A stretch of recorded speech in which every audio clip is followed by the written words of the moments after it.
Hit and run अपघातातील जखमींची पालकमंत्री चंद्रकांत पाटलांकडून भेट घेत विचारपूस. सांगलीमध्ये घडलेल्या हिट अँड रन अपघातातील जखमींचे पालकमंत्री चंद्रकांत पाटलांनी भेट घेतलेली आहे. सांगलीच्या शासकीय रुग्णालयातील उपचार घेणाऱ्या जखमींची भेट घेत विचारपूस केली आहे.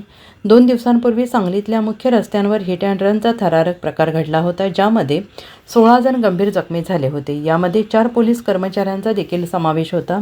या जखमींवर सांगलीच्या शासकीय रुग्णालयात उपचार सुरू असून आज उपचार घेणाऱ्या जखमींची मंत्री चंद्रकांत पाटलांकडून भेट घेऊन विचारपूस करत उपचारामध्ये हलगर्जीपणा करू नये अशा सूचना रुग्णालय प्रशासनाला दिल्या आहेत.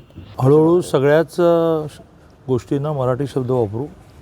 त्यामुळे दारू पिऊन बेभान होऊन गाडी चालवण्याच्या अपघातातून जे जखमी झाले त्यातले 16 पैकी 8 जणांना डिस्चार्ज मिळाला आहे आणि 8 जणं अजूनही रुग्णालयात आहेत.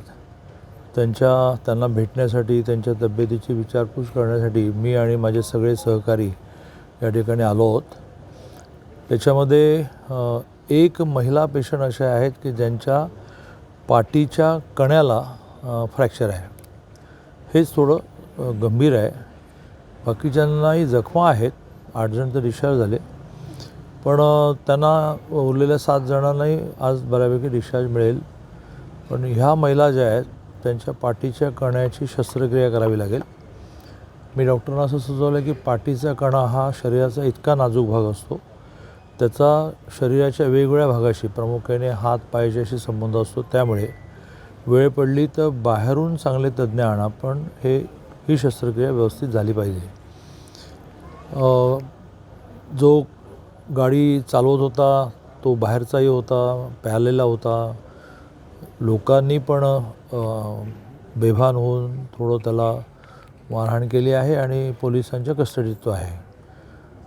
अशा सगळ्या घटना घडत असताना पोलिसांची जशी जबाबदारी आहे तशी स्वाभाविकपणे एकूण नागरिकांनीसुद्धा आपलं कर्तव्य, हक्क सगळे कळतात तसं कर्तव्याची सुद्धा जाणीव ठेवली पाहिजे असं मला वाटतं. घटना उघड असूनही त्याची पण नीट चौकशी व्हायला लागेल की हा कोण, इथे का आला, कुठे प्याला, पण नेमके त्यावेळेला वाहतूक पोलीस कुठे होते, अशी सगळी चौकशी होऊन त्याचा अहवाल सादर होईल. Bureau report, SPN Marathi, Sangli.